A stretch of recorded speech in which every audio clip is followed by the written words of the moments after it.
Abrimos este último bloque ya con la presencia del economista José Ciaba Serrate para analizar las principales noticias económicas de los últimos días. José, ¿qué tal? ¿Cómo andás? Muy bien, ¿cómo estás vos? Gracias por estar una vez más Placer, aquí. placer. El gobierno anunció en esta semana la decisión de vetar la ley de movilidad jubilatoria con el argumento de que afectaría el equilibrio fiscal que se pretende alcanzar. José, ¿cuál es tu postura, ¿no?, respecto a estos argumentos del gobierno para vetarla? Bueno, a esta altura el gobierno no tiene muchas más alternativas. Quizá en el tiempo sí tuvo alternativa de negociar en el Congreso y conseguir algún punto de contacto con el atractivo que tiene una solución sancionada como ley por el Congreso en el largo plazo. Claro. Pero no tuvo la intención o no tuvo la capacidad y bueno, llegamos a una situación donde eso no está contemplado en el programa económico y por ende es un traspié para el programa económico y lo va a vetar y vamos a ver, digamos, políticamente qué músculo tiene. Creo que ponerle, digamos, que el Congreso finalmente insiste y logra imponer la ley. Sí. ¿Qué perjuicio le generaría al programa económico? Un déficit o la necesidad de recursos más grande que lo previsto y habrá que reacomodar sobre la marcha el programa. No, porque uno imagina de todas formas que existe, ¿no?, la posibilidad de reducir gastos en algún otro ámbito para mantener el equilibrio fiscal. Sin duda, y que esa va a ser la prioridad, ha llegado a ser ese el caso a resolver. Y hablando, ¿no?, justamente del equilibrio fiscal, mientras se plantea este tema, ¿no?, el veto a la movilidad jubilatoria, el ministro de Economía confirmó, ¿no?, que a partir del lunes se va a reducir el impuesto país, ¿no?, en 10 puntos porcentuales a las importaciones de bienes. ¿Cuál va a ser, ¿no?, el impacto fiscal de esta medida? Bueno, se pierde recaudación, se abaratan las importaciones, probablemente crezcan las importaciones, pueden bajar los precios de los importables. Hay un conjunto de efectos que se van a dar, yo diría, por única vez, eso es lo que hay que entender, que a lo mejor se desplegan un par de meses. El gobierno pone el acento que esto va a permitir quizá bajar el piso de la inflación, pero entendamos que es un impacto sobre el nivel general de precios de única vez y no sobre la dinámica del nivel de precios. De todas formas, no estás viendo, y coincidís en esto con el gobierno, que no va a afectar el objetivo fiscal de este año. Va a haber que utilizar otros recursos, yo creo que esto estaba previsto hace tiempo y sí, probablemente plantea, la reforma, ¿no?, que fiscal. Con los ingresos generados, ¿no?, por el paquete fiscal, por la moratoria impositiva, por el blanqueo, se va a cubrir. Se puede cubrir, los sin ingresos duda. Que dejan. Si no hubieras bajado el impuesto país, tendrías además esos recursos, digamos. Tal cual, tal cual. Hay que pensar que caduca el impuesto el 23 de diciembre y entonces el remanente del 7,5 también se va a ir en diciembre. Claro. Ha habido tiempo para pensar esto y entiendo que el gobierno toma esta decisión sabiendo que no va a poner en tela de juicio el cumplimiento del programa fiscal.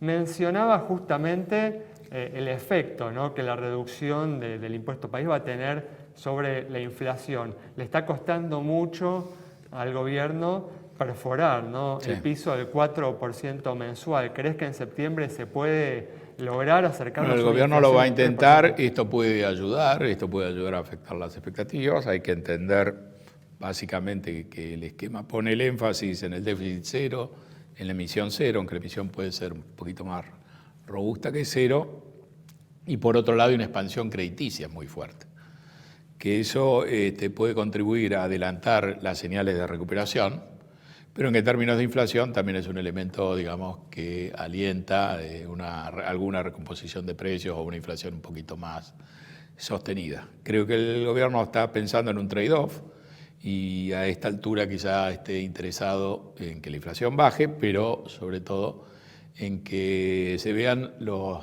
beneficios del sacrificio, no solo en términos de la inflación, sino también en que este programa es compatible con una economía que se recupere desde un nivel más bajo, pero más genuino de gasto. Y entonces creo que ahí hay también una especie de trade-off, como te decía, o de fuerzas enfrentadas, donde si bien lo monetario lo tenés muy controlado, lo crediticio está creciendo muy, muy rápidamente, en pesos, en dólares. El crédito en pesos está creciendo a una velocidad que es varias veces, digamos, el PEC cambiario.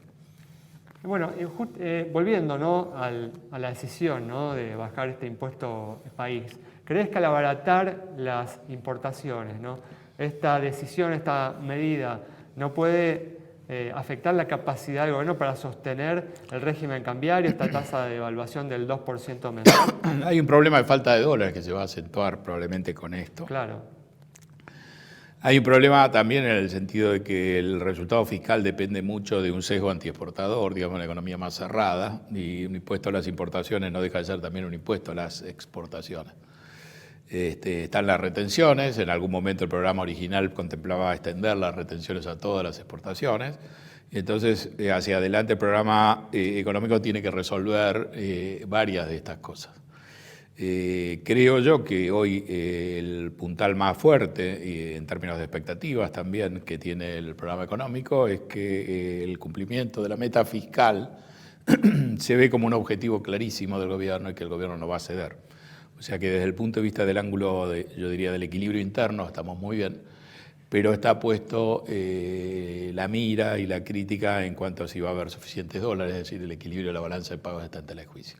En ese sentido, eso hay que ordenarlo, digamos. No es importante, ¿no?, eso que señalás, justamente está volviendo, ¿no?, al tema del veto, ¿no?, la decisión del gobierno de asumir un costo político muy importante en aras, ¿no?, del equilibrio fiscal es una señal para los mercados muy potente, ¿no? Es muy potente, pero si vos mirás, por ejemplo... Es inédito, ¿no?, en la historia de Argentina. Es inédito, y yo diría que lo que es inédito es el celo en el ajuste fiscal, acoplado en haber conseguido una aprobación de la opinión pública de ese celo muy fuerte. Las dos cosas juntas. El celo fiscal es inédito y la velocidad a la cual se ha ejecutado, pero acoplado además del apoyo de la opinión pública es todavía más excepcional y creo que eso es un activo muy importante. No se están cosechando los beneficios porque hay una objeción creciente acerca de la viabilidad desde el punto de vista del equilibrio externo. Claro, y si uno resuelve ese problema, ahí creo que podríamos asistir a una caída vertical del riesgo país y ese sería un elemento muy favorable. Por lo pronto igual, ¿no?, en materia de equilibrio externo, agosto ha sido un mes muy favorable, ¿no?, para el gobierno. Hoy mismo el Banco Central embolsó, ¿no?, más de 150 millones de dólares. Hay una serie de elementos, yo diría, temporarios que están jugando, el blanqueo, esta misma decisión del impuesto país.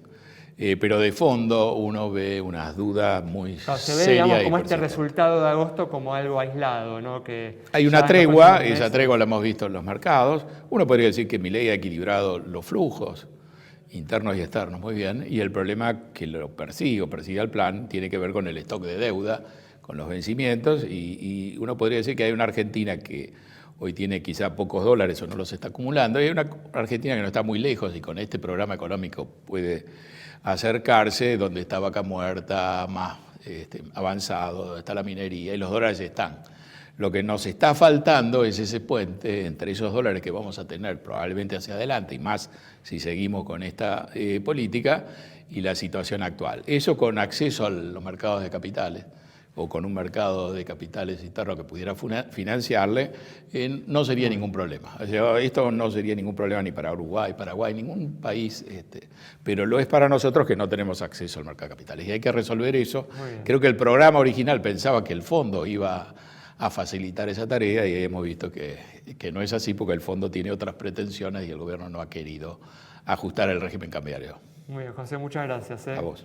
Cerramos entonces el programa de hoy con el análisis detallado de José Sciaba Serrate sobre la situación y las perspectivas de la economía argentina. Nos reencontramos el próximo miércoles a las 20:30 aquí en Metro.